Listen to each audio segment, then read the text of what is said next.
my darlings, how I've missed you, even though it's only been like a week or two or something.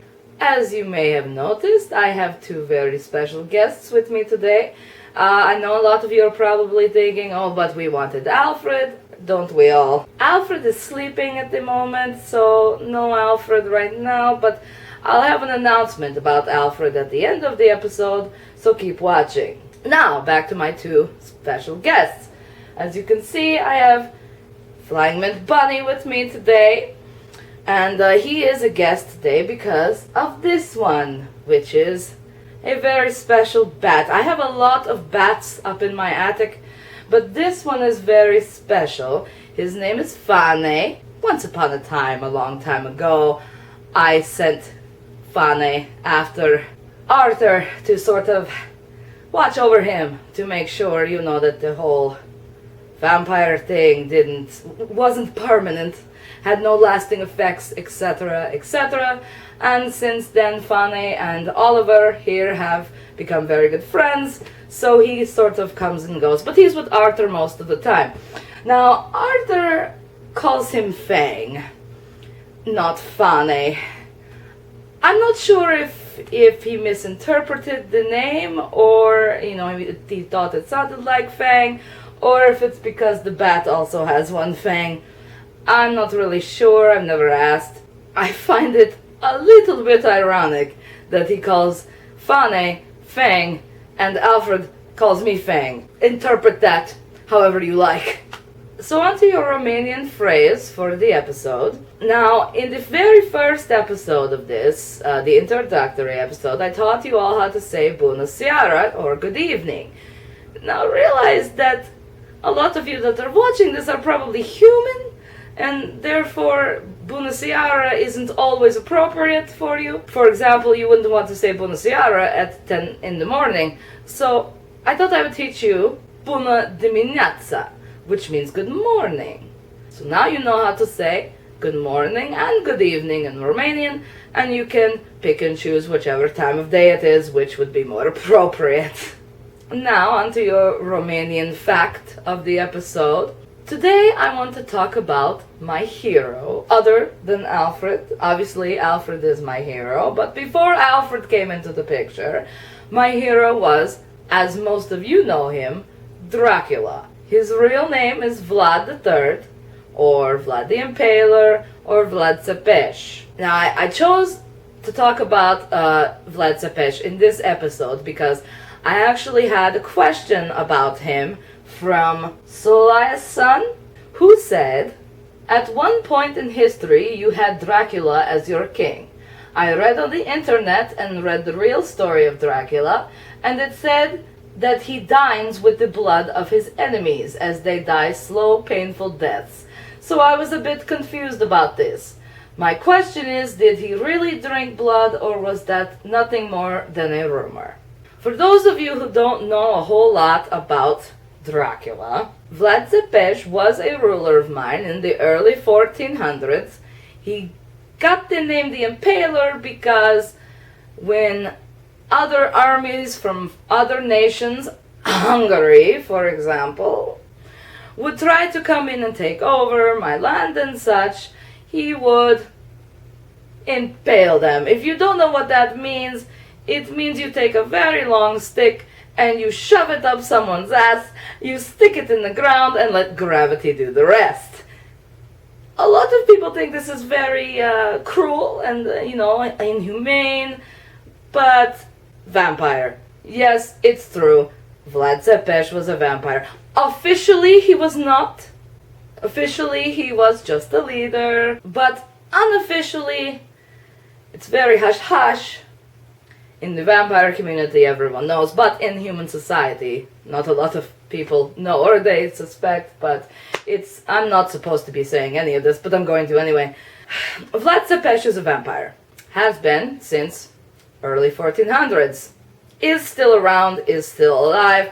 I sometimes hang out with him on the weekends. Vlad Țepeș was the Prince of Wallachia. He was a member of the House of Draculești, which is kind of hard to explain. It's sort of like royalty. There were other empires and such and kingdoms around Europe that would try to take over my land, and Vlad Tepes was instrumental in helping me keep said land and helping me develop as a nation. That's why he's a hero of mine. Now, I could literally spend an entire episode talking about Vlad Tepes, but I still have a lot of questions to answer. So, now I will move on to your questions. Does that sound good to everybody? Okay. Caged Bird 2244 asked, did you know about the monster under Alfred's bed? Did you get rid of it?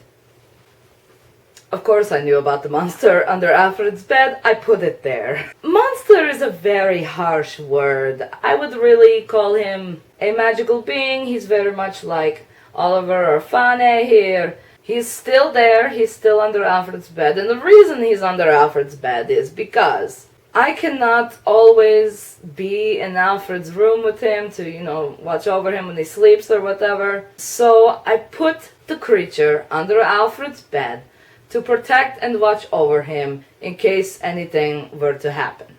Alfred knows about the monster under the bed, and he is okay with it now. He wasn't at first. He was he was very freaked out about it. But when I explained to him why it is there, the purpose, and that it will not hurt him, he was okay with it then. The monster, the creature under Alfred's bed is named Kashin. Saren calls him Fred, which I find incredibly amusing considering it's the monster under Alfred's bed. I don't think Alfred has given him a name yet. I should ask him about that. Anime Gothica 1990 asked, why didn't you leave Alfred as a vampire if he seemed to be okay with it? And would you turn Alfred if he asked you to? Or would you hesitate and or refuse because of what happened with Alexander?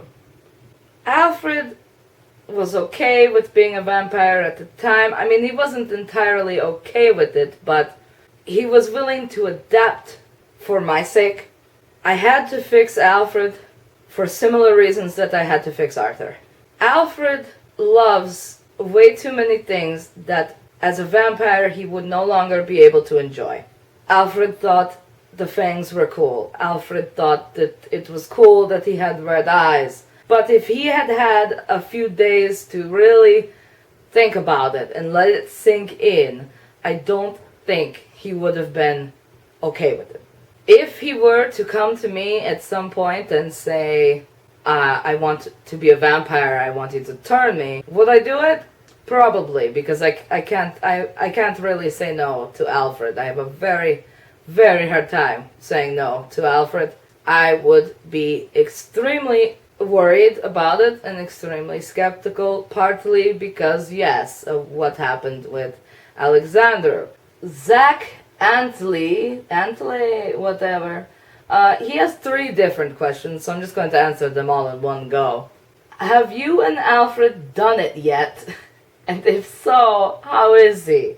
That's a very personal question, isn't it? First of all, yes, obviously Alfred and I have done it. We have been in a sexual relationship for over a year now. I don't want to go into a whole lot of details.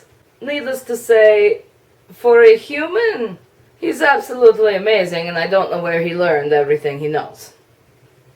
Which castle do you live in?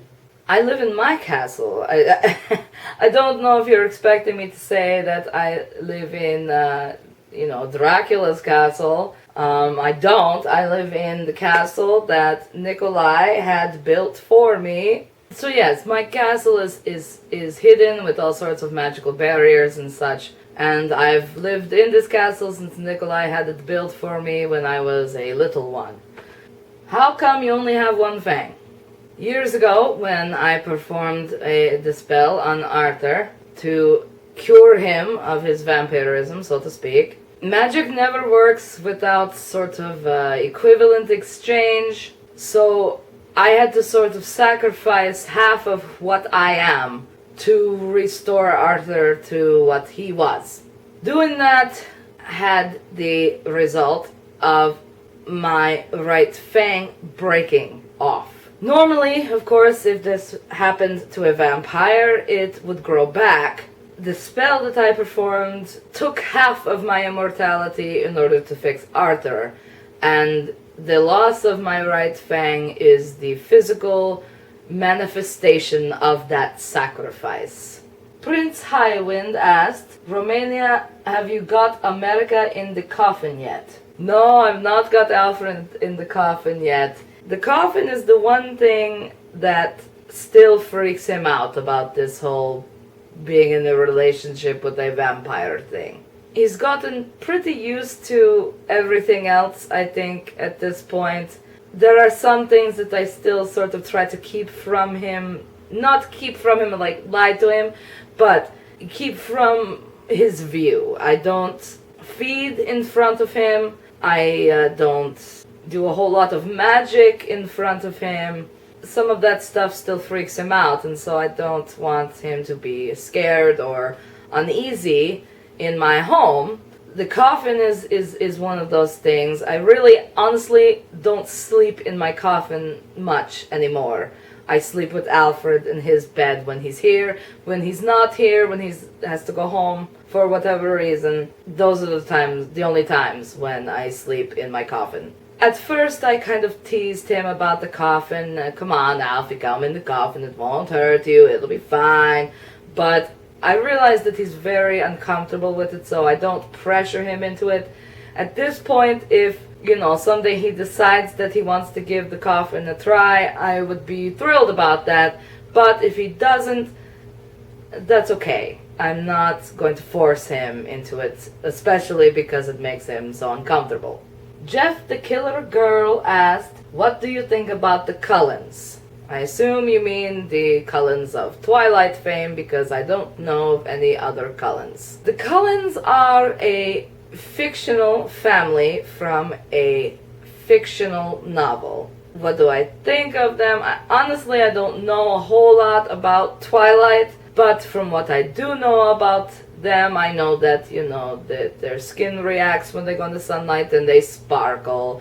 I know that they are sort of vegetarians, I guess. They try not to feed off humans, they do animals and such. That's pussy to me, okay? I mean, if you're a vampire and you're too damn scared to feed off a human, you shouldn't be a fucking vampire. I don't know, it seems so silly to me, the whole thing. So, they're a fictional family of vampires, so I don't really care much about the Cullens, to be completely honest. Starry Girlish asked, Romania, if you could go back in time, what would you change in your life / someone else's life? Time period does not matter. Part of me wants to say, I know what my answer is going to be, but part of me initially wants to say, well, I would go back to school with what happened between Arthur and I would change that. Partly because, yes, it negatively affected Arthur, but selfishly because it affected me. I'm only half vampire because of that. But that said, my real answer is I would go back to last Halloween and change what happened with Alfred. Crazy C977 is talking as Germany for some reason. I am going to assume that maybe this is an account of Germany's. I don't know. I'm just going to answer the question, or try to. I was wondering, why do you keep changing me into a werewolf each Halloween? It is getting a little annoying, and Italy is scared to come to my house every Halloween. I'm just going to assume that this is from Germany, and I'm talking directly to Germany right now, okay? I don't know who is changing you into a werewolf every Halloween, but it certainly isn't me. I despise werewolves, and although you and I sometimes clash and we're not exactly buddies, I like to think that we get along pretty well. I mean, we're technically cousins by marriage, right? I know better than to mess with you, man, okay? I don't know who is turning you into a werewolf every Halloween, but trust me, I promise it isn't me. I would look in England's direction if I were you, because, England isn't really a fan of yours, so If that's a problem you're having, Arthur is very magically inclined around Halloween, thanks to what happened between us years ago. I wouldn't put it past him, I guess, is what I'm saying. Is Arthur to blame for this? He's not going to say. He's not going to say, because otherwise he'll get in trouble. But trust me, Ludwig, I swear, it isn't me. Okay, here's another one from Starry Girlish, who says, sorry about my question in the behind the scenes video, which was, what would you do if Alfred died? So to make it easier, because I would like an answer, I'm making it multiple choice.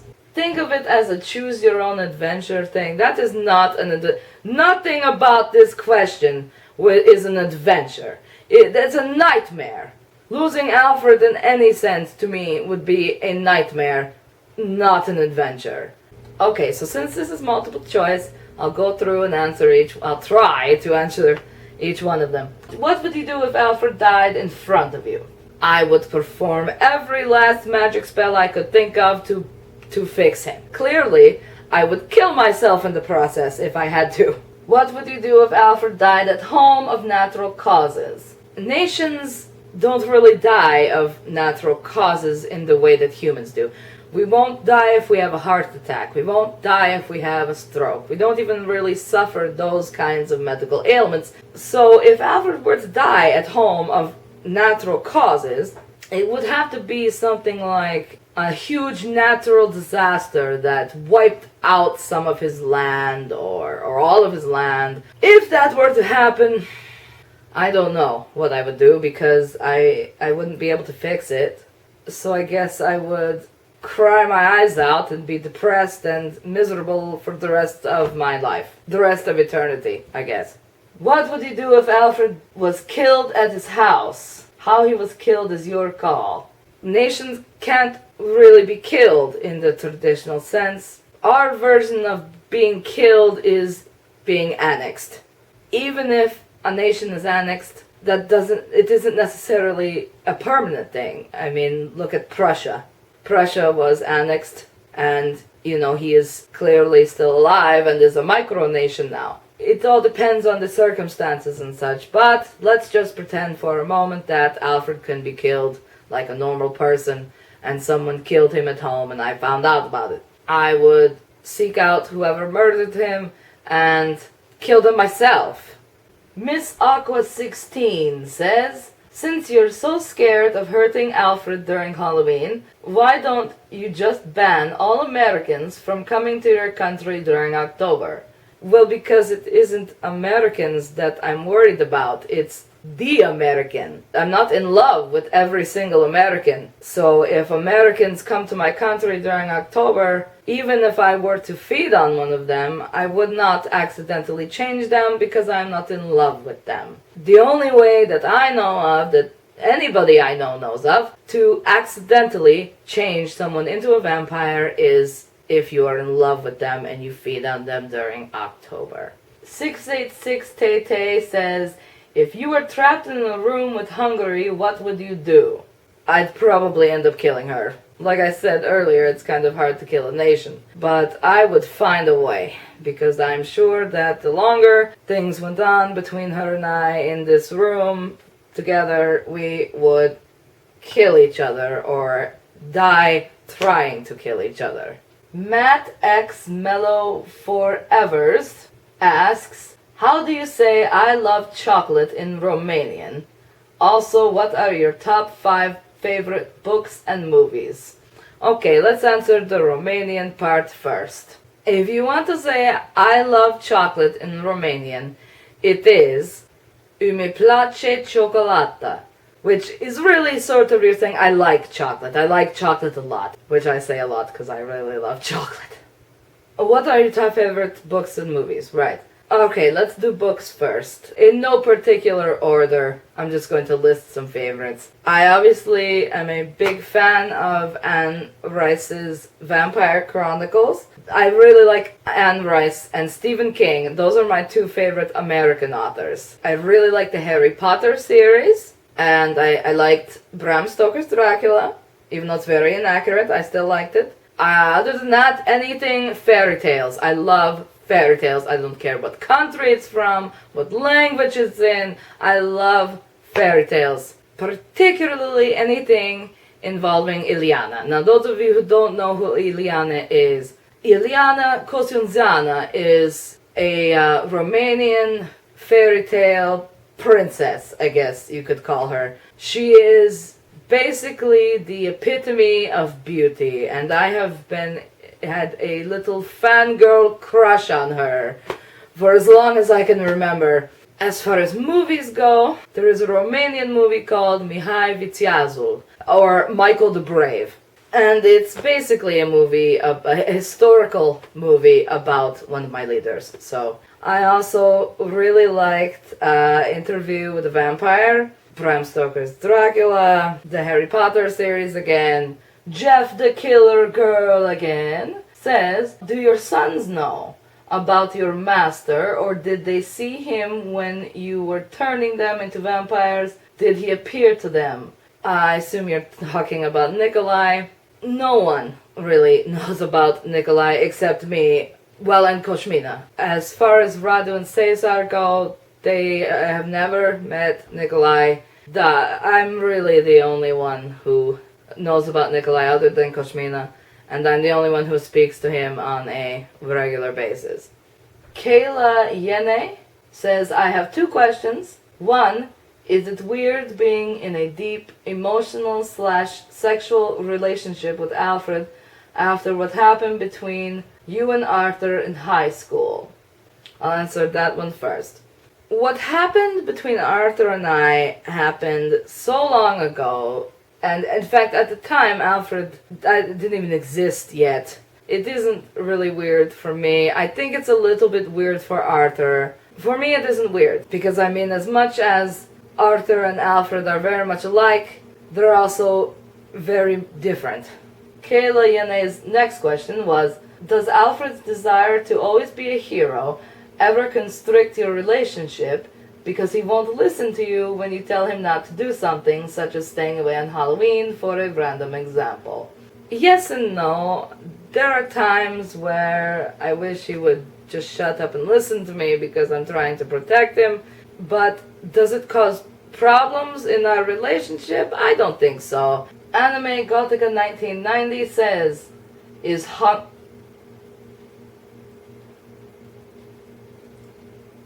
is Hungary Transylvania's mother?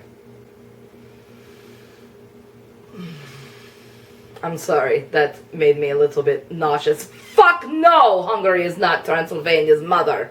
First of all, I wouldn't touch that with a 200,000 kilometer pole. Secondly, just no. Just no. No. Hungary is not Transylvania's mother.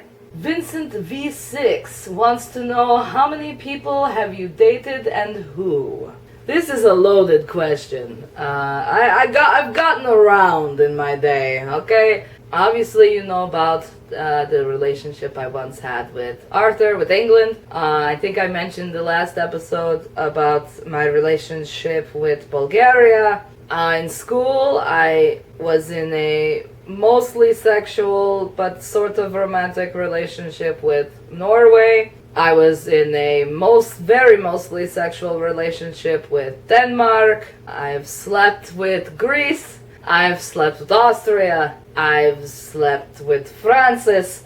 I've slept with Russia. Obviously, I've been in a relationship with Alexandru. I've been in a relationship with Koshmina's mother. I think that's it. And speaking of that's it. Those are all the questions I'm going to answer this episode. I know you guys have more that I haven't answered yet, and I'm very sorry that I can't answer all of them right now, but I can only make a video so long before I have to go and do real life things. So that's it for this episode. I know that a lot of you have asked more questions that I have not yet gotten to. If your question has not been answered yet, please be patient. I promise I'll answer it eventually. And if you have more questions, you know what to do. Feel free to leave a comment, ask me more questions. And for the next episode, I realized this time I just had Oliver and Fane here, but a lot of you, an overwhelming number of you, have asked to have Alfred on here with me to answer the questions. So I'm announcing it right here and now. The next episode of Ask Romania will have Alfred. I promise I will have Alfred here with me to answer your questions. And I know there were a couple other requests too that you guys had, and I'll try to, fulfill those in future episodes as well. And if you have any more, feel free to leave them. Did you guys have fun? I'm going to take that as a yes.